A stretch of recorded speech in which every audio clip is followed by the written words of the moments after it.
मित्रांनो, कधी तुमच्या मनामध्ये असा प्रश्न आला आहे का, चांगल्या माणसाच्या आयुष्यामध्ये एवढं वाईट का घडतं? आपण कर्मयोगावर आणि पुनर्जन्मावर विश्वास ठेवतो, पण जेव्हा वास्तवात एखादं दुःख डोळ्यासमोर उभं राहतं तेव्हा मन हेलावून जातं.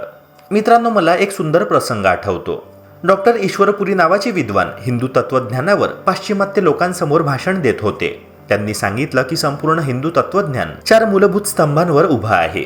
पहिला स्तंभ म्हणजे जी गोष्ट ज्या क्षणी घडायची आहे ती त्याच क्षणी घडते, त्याआधी नाही आणि त्यानंतर नाही. आपण ज्याला योग असे म्हणतो तोच तो अचूक क्षण. जीवनामध्ये कितीही धडपड केली तरी काही गोष्टी आपल्या इच्छेप्रमाणे घडत नाही, कारण त्या नियोजित असतात एका विशिष्ट वेळेसाठी. या विचाराने आपल्याला संयम शिकता येतं. घाई करून फुल उमलत नाही आणि उगवत्या सूर्याला ओढून वर आणता येत नाही. दुसरा स्तंभ अत्यंत महत्वाचा, गिल्ट आणि रिग्रेट मनात बाळगू नका. जे घडलं ते घडणारच होतं. तुम्ही काही वेगळं केलं असतं तरी परिणाम तोच असता. आपण अनेकदा मी असं केलं असतं तर, मी तसं बोललो नसतो तर, ह्या विचारांच्या भोवऱ्यामध्ये अडकतो. पण जर प्रत्येक घटना ही आपल्या कर्मांच्या साखळीचा भाग असेल तर स्वतःला दोष देण्यात अर्थ काय?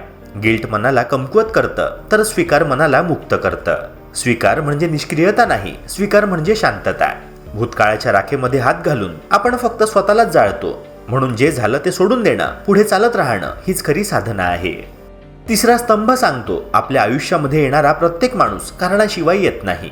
कोणीतरी आनंद देण्यासाठी येतो, कोणीतरी वेदना देण्यासाठी, कोणीतरी शिकवण देतो, तर कोणीतरी आपल्याकडून काही घेऊन जातो. कदाचित काही नात्यांची बीजं मागच्या जन्मात पेरली गेली असतील आणि ह्या जन्मामध्ये ती फळ देत असतील. 2 शत्रू पुढच्या जन्मामध्ये पती पत्नी होऊ शकतात, कारण काही अपूर्णता पूर्ण व्हायची असते. प्रत्येक भेट ही एक संदेश घेऊन येते. त्यामुळे एखादं नातं तुटलं तरी ते निरर्थक नव्हतं, ते आपल्याला घडवून गेलं. प्रत्येक व्यक्ती ही आपल्या आत्मप्रवासातील एक अध्याय असते, कधी गोड कधी कडू पण आवश्यक. चौथा स्तंभ स्पष्ट सांगतो, जे संपलं ते संपलं. संपलेल्या गोष्टींकडे परत वळू नका. नदी मागे फिरत नाही, ती पुढे वाहत राहते. आयुष्यात काही प्रसंग, काही नाती, काही टप्पे संपतात आणि आपण त्यांना धरून बसतो. पण मित्रांनो, धरून ठेवण्यात वेदना वाढतात, सोडून देण्यात शांती सापडते. ह्या 4 स्तंभांवर उभं राहून आपण महाभारतातील भीष्म पितामहांचा प्रसंग समजू शकतो. शरपंजरी पडलेल्या भीष्मांनी भगवंताला विचारलं, मी असा कोणता अपराध केला की मला बाणांच्या शय्येवर मृत्यू मिळावा? त्यावर उत्तर मिळालं, हे तुमचंच कर्म आहे. म्हणतात की त्यांनी मागे 52 जन्म पाहिले आणि एका जन्मामध्ये नकळत एका सरड्याला बाणाने झाडावर फेकलं आणि त्या सरड्याच्या अंगात काटे घुसले. तो तसाच पडून राहिला होता. मित्रांनो, कर्माची परतफेड कधी, कुठे आणि कशी होईल ह्याचा नेम नसतो, कारण सृष्टीचं गणित अत्यंत सूक्ष्म असतं. आजूबाजूला आपण पाहतो एखादा अत्यंत चांगला माणूस मदतीला धावून जाणारा आणि त्याच्यावर दुःखांचा डोंगर कोसळतो. कुणी तरुण वयात मुलगा गमावतो, कुणी पत्नी, तर कुणाच्या घरी मानसिक अडचणी असलेलं मूल जन्माला येतं.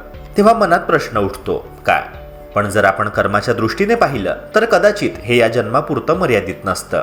कदाचित काही अपूर्ण चक्र पूर्ण होत असतात आणि तरीही याचा अर्थ असा नाही की आपण निष्क्रिय बसायचं.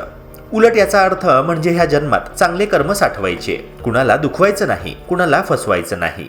कारण आजचं कर्म उद्याच्या भविष्याचा पाया असतं. आपण कोणत्या घरात जन्माला यायचं, कोणते आई वडील मिळायचे हे आपण निवडत नाही. तरीही आपण कृतज्ञ असायला हवं की आपण सुरक्षित सुसंस्कृत वातावरणात जन्मलो. सिग्नलवर भीक मागणारी मुलं पाहिली की प्रश्न पडतो, मी तिथे का नाही?